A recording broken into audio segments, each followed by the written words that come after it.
Coming now to a European patent that you are familiar with, a European patent is not a unitary IP right. It's not a unitary patent like a US patent. Rather, it can be viewed as a bundle of national patents.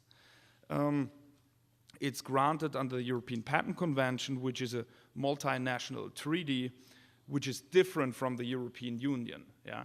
It's a separate supranational organization, the European Patent Organization, and the European Patent Office is the part of that organization that is responsible, that has authority to issue European patents. The fact that it is different from the European Union has recently become very important because that has blocked the development that would have led to a unified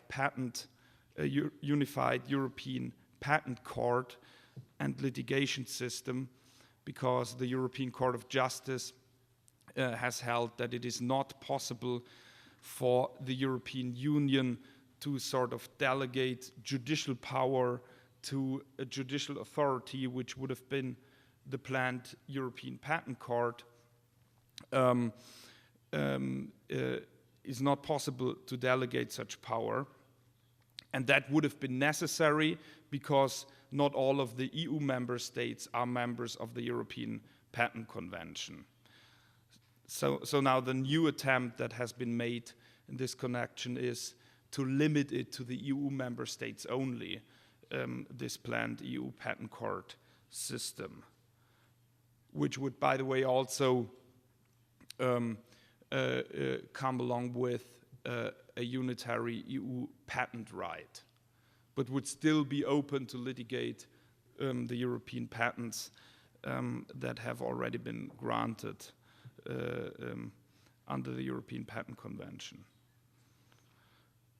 Under the European Patent Convention, grant and opposition proceedings are unified. So you have, as you know, the European Patent Office granting the European patent. You can oppose it, but then that's it. The infringement is for the national courts, and there are no separate jurisdictional rules in the EPC. Rather, the rules for jurisdiction are based on a European regulation for jurisdiction and enforcement of judgments. There are uniform rules on claim construction, Article 69 of the European Patent Convention. But even though you have uniform rules, that doesn't ensure consistency of the decisions because of the lack of a unitary court system. You end up with different practices of the national courts. So, for example, the German courts acknowledge that there is a doctrine of equivalence, whereas the UK courts deny that a doctrine of equivalence exists.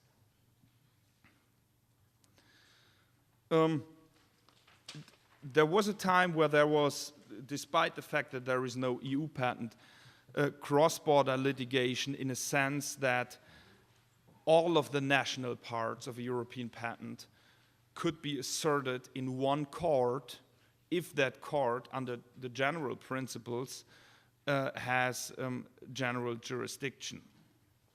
So, for example, you could have sued let's say Porsche or Daimler or whatever in the Mannheim court, where there is general jurisdiction for these companies, and you could have asserted all of the national parts of one patent in one proceeding. Of course, the court would then have had to apply separate national laws to the respective national parts, but that was done.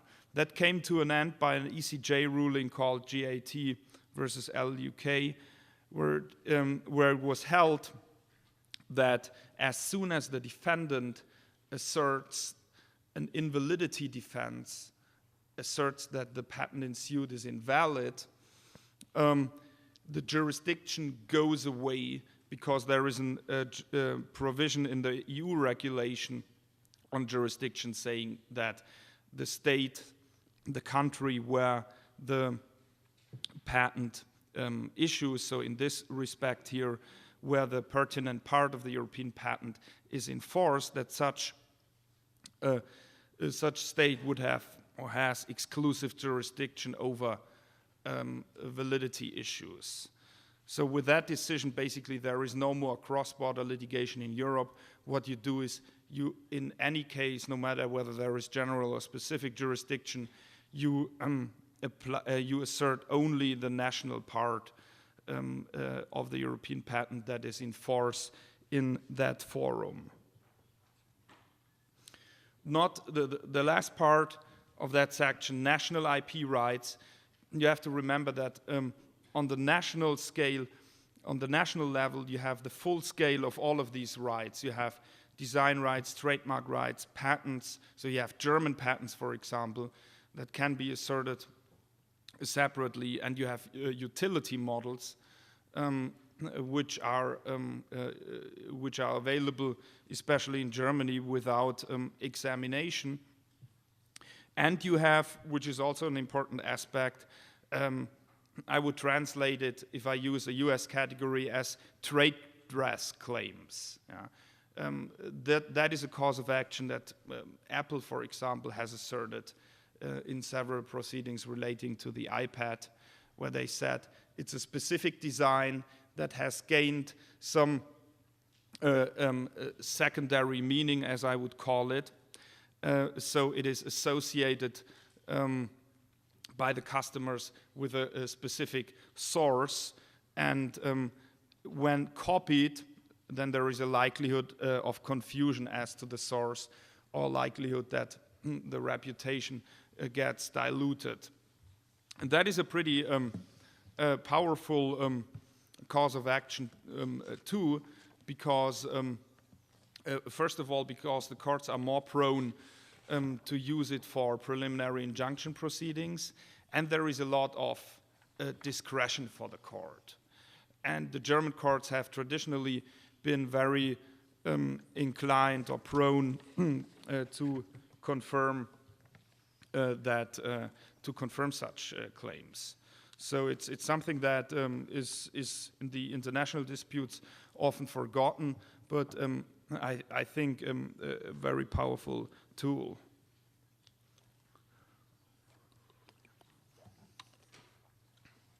So coming now to the advantages of German IP litigation, I will focus mainly on the patent litigation side.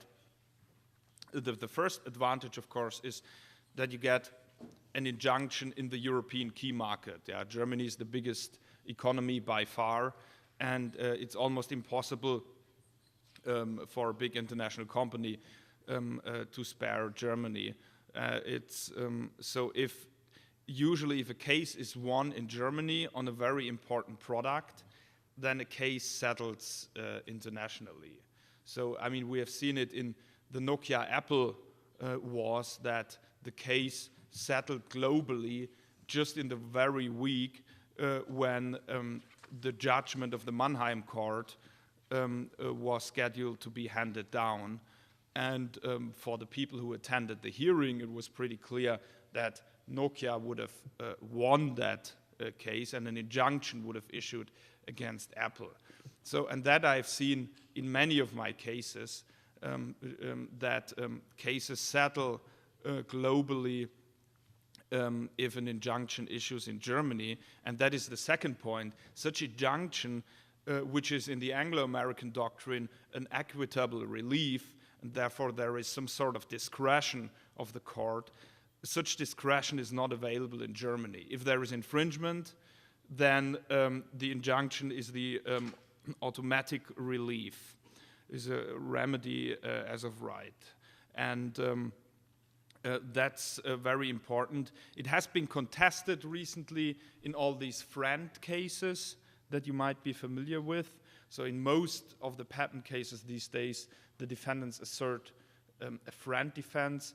So they say that the plaintiff, because it's a standard essential patent that is asserted, like for example in the mobile telecom field, the plaintiff would be entitled to grant a license and is therefore should therefore be barred from requesting an injunctive relief.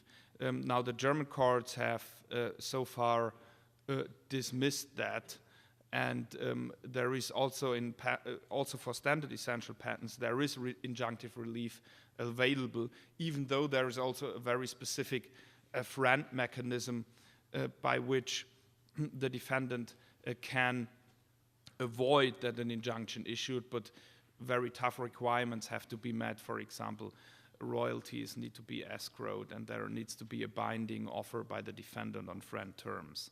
So it doesn't detract from the general principle injunction is the automatic relief. The most important point maybe is that there are very experienced and specialized trial courts. That is, I think, one of the main reasons why Germany has by far more patent cases than the entire rest of Europe together. It's in the courts, especially in Mannheim and Düsseldorf, there are very experienced judges who basically only do patent litigation. For soft IP rights, as I've mentioned at the outset, design rights, for example, but also trademarks, Germany is interesting because the courts are very generous with regard to preliminary injunctions. Yeah? As I said, the Düsseldorf court, in this very significant dispute between Apple and Samsung that was about, or is about, the Galaxy Tab, the Düsseldorf court issued an ex parte injunction without even, hearing the defendant before issuing the relief. Yeah, so that's surely something that is unique and which comes as a surprise to many defendants, but it's available, and if you're a plaintiff and right holder, then you would surely think about filing for a preliminary injunction in Germany if there is a new product on the horizon of one of your competitors. But also for permanent relief, it's a very fast proceeding. Yeah? So in the Mannheim court, you could get a decision on permanent relief within 10 months from filing the complaint. The first question when you file it is, of course, do you file for interim or permanent relief? These are separate actions. So it's not that the interim relief would be automatically part of a main action. These are separate civil actions. You file a separate complaint or motion for preliminary relief, and you file a separate action for permanent relief. For patent, I've just said that for soft IP rights, the courts have traditionally been generous. For patent cases, they are much more restrictive. Courts are much more reluctant to grant interim relief based on patent rights, just because patent rights are usually much more complex, and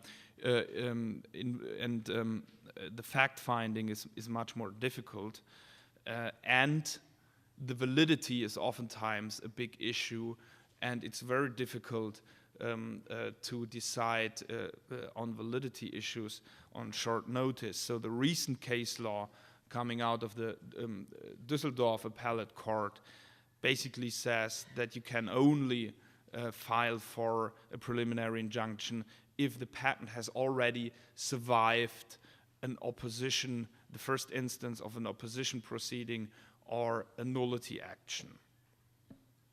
So you've got to be very careful there, because it's a loss in a PI proceeding could also be a negative.